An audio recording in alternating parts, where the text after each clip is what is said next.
Hello friends, मेरा नाम अनुज है। देखते हैं सुप्रीम कोर्ट में आया एक केस जिसमें पति ने पत्नी से क्रूरता के आधार पर तलाक मांगा। दोस्तों, इस जजमेंट की हिंदी और अंग्रेजी पीडीएफ का लिंक इस वीडियो के डिस्क्रिप्शन में है। तो मामला ये था कि पत्नी ने पति और पति की भाभी के खिलाफ दहेज एक्ट का केस किया। इसके बाद पति ने पत्नी की क्रूरता और मानसिक बीमारी के आधार पर तलाक का केस डाला, जिसको निचली अदालत ने खारिज कर दिया। इसके बाद पति हाई कोर्ट गया और हाई कोर्ट ने भी पति द्वारा दायर तलाक के केस को खारिज कर दिया। इसके बाद पत्नी द्वारा डाले गए दहेज एक्ट के केस में पति निचली अदालत में बरी हो गया। इसके बाद पति हाई कोर्ट के फैसले के खिलाफ, हाई कोर्ट का फैसला क्या था कि हाई कोर्ट ने पति द्वारा डाले गए तलाक के केस को खारिज कर दिया था।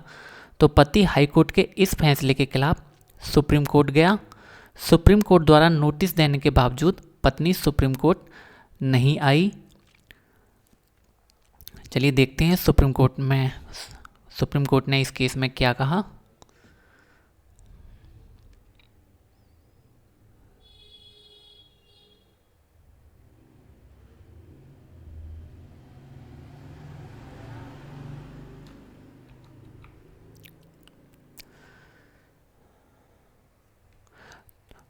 इस केस में सुप्रीम कोर्ट ने कहा कि केवल शिकायत या एफआईआर करवाने को क्रूरता नहीं माना जा सकता, परंतु जब कोई व्यक्ति दहेज एक्ट के आरोप से बरी हो जाता है तो इसको क्रूरता माना जाएगा, क्योंकि झूठे केस के दौरान पति प्रताड़ना झेलता है।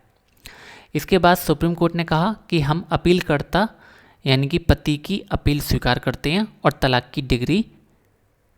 की डिक्री पति को प्रदान करते हैं। तो दोस्तों, इसमें निष्कर्ष ये निकलता है कि अगर पति पत्नी द्वारा किए गए किसी भी आपराधिक केस से बरी हो जाता है तो पति पत्नी से तलाक लेने का अधिकारी है। दोस्तों, इस तलाक के केस में पति ने सुप्रीम कोर्ट में खुद ही बहस की थी। तो अगर आपको कोई बात ऐसी लगती है जिसको जज से कहना बहुत ज़रूरी है, परंतु आपके कहने के बावजूद वकील उस बात को जज से नहीं कह रहा है, तो आप खुद उस बात को जज से कह सकते हैं, बिना डरे और बिना झिझके। क्योंकि ये दोस्तों आपका अपना खुद का मुकदमा है और आप अपने खुद के मुकदमे में कोई बहस या कोई बात अगर जज को कहना चाहते हैं तो आप कह सकते हैं, आपको ये अधिकार है। तो दोस्तों, इस वीडियो में इतना ही। मिलते हैं अगली वीडियो में। Thank you.